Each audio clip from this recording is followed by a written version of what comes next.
Assalamualaikum warahmatullahi wabarakatuh. Perkenalkan, nama saya Mauliana dari Akademi Kebidanan Bakti Indonesia Balikpapan. Di sini saya akan menjelaskan tentang pemeriksaan fisik pada ibu hamil. Pemeriksaan fisik pada ibu hamil di trimester pertama yaitu adalah tes screening parental rutin. Screening tidak menimbulkan risiko keguguran atau komplikasi kehamilan lainnya. Ibu hamil lainnya, ibu tidak perlu melakukan sesuatu yang khusus untuk mempersiapkan screening trimester pertama. Ada trimester kedua, yaitu dimana memasuki trimester kedua, rasa mual akibat morning sickness di trimester memang sudah berkurang. Namun ada banyak masalah kesehatan janin yang bisa terjadi di trimester kedua ini. Itulah sebabnya ada beberapa pemeriksaan saat memasuki trimester kedua yang perlu dijalani ibu hamil. Ada trimester ketiga, yaitu trimester ketiga ini adalah pemeriksaan serviks atau leher rahim. Jelang persalinan, serviks akan mengalami perubahan karena meningkatnya kadar hormon estrogen. Hal ini menyebabkan jumlah lendir pada serviks leopard. Pemeriksaan leopard pertama yang dilakukan untuk mengetahui usia kehamilan pada bagian janin apa yang terdapat di bagian atas ulang. Pemeriksaan leopard pertama dilakukan untuk mengetahui usia kehamilan dan bagian janin apa yang terdapat di bagian atas perut ibu. Caranya adalah dokter akan meletakkan kedua tangan di bagian atas perut ibu untuk memeriksa bagian teratas tersebut. Jika teraba keras dan bulat, maka kemungkinan kepala janin maka bisa menandakan bokong. Idealnya di bagian ini terabah di bokong janin. Leopard kedua, gerakan kedua mengharuskan pemeriksaan Anda melakukan palpasi atau perabaan di sisi perut ibu. Dokter kandungan atau bidan meletakkan kedua tangan pada area tersebut lalu melakukan tekanan lembut tapi dalam. Ada leopard ketiga, seperti halnya manuver pertama, dokter akan memastikan presentasi janin dan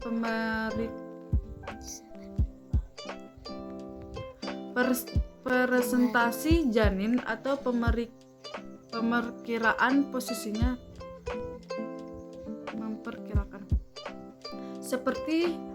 Seperti halnya manuver pertama, dokter akan memastikan presentasi janin dan memperkirakan posisinya.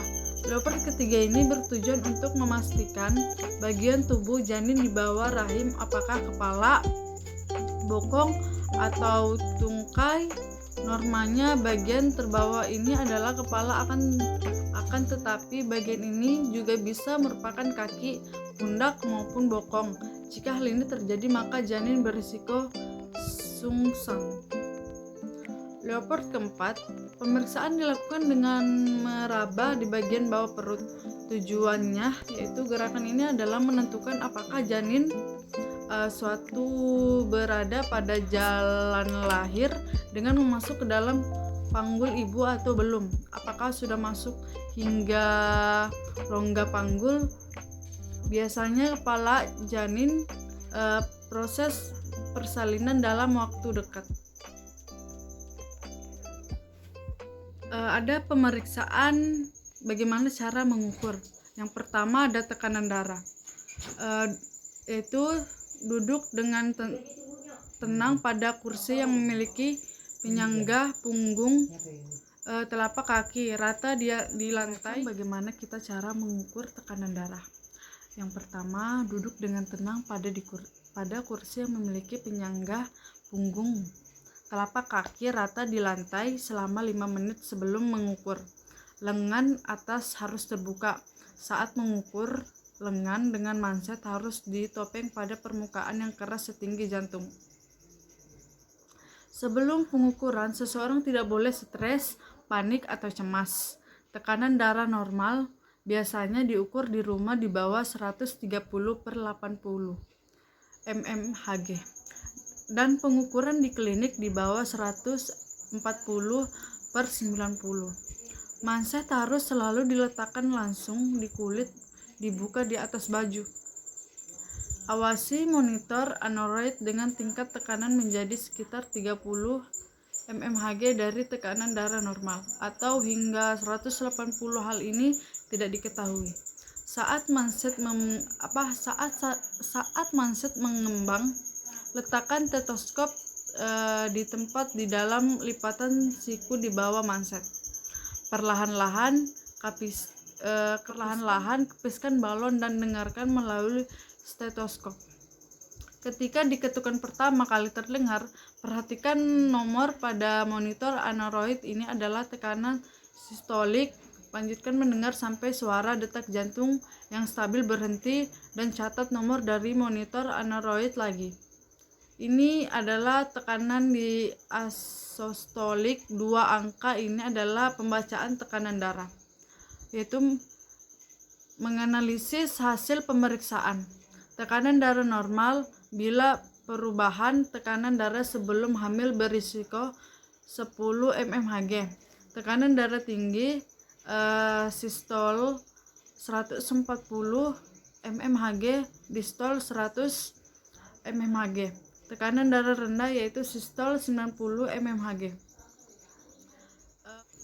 Merapikan lengan baju ibu, merapikan alat, mencetak hasil pemeriksaan ke dalam status ibu. Itulah bagaimana cara kita memeriksa tekanan darah pada ibu hamil. Yang kedua ada denyut jantung. Pemeriksaan denyut jantung ini yaitu mempersiapkan ibu duduk di tempat yang telah disediakan. Tempatkan ujung telunjuk dan jari di tengah kanan di sisi telapak pergelangan tangan kiri atau sebaliknya ditempatkan di bawah pangkal jempol. Tekan lembut jari pada arteri radiasi sampai merasakan denyut nadi yang di bawah jari, contohnya seperti ini. Terus hitung denyut nadi dalam 15 detik, kalikan hasilnya dengan 4 untuk mendapatkan angka denyut nadi per menit. Selama kehamilan, detak jantung normal tidak meningkatkan sebanyak 10 hingga 20 denyut per menit. Artinya denyut nadi normal ibu hamil bisa mencapai 80 sampai 90 denyut per menit. Yang ketiga yaitu bagaimana cara kita menghitung jumlah pernapasan. Untuk melakukan pengukuran yang akurat, perhatikan dada pasien tersebut naik dan turun. Satu nafas lengkap terdiri dari satu inhalasi saat dada naik, diikuti oleh suatu ekspresi jumlah napas selama 1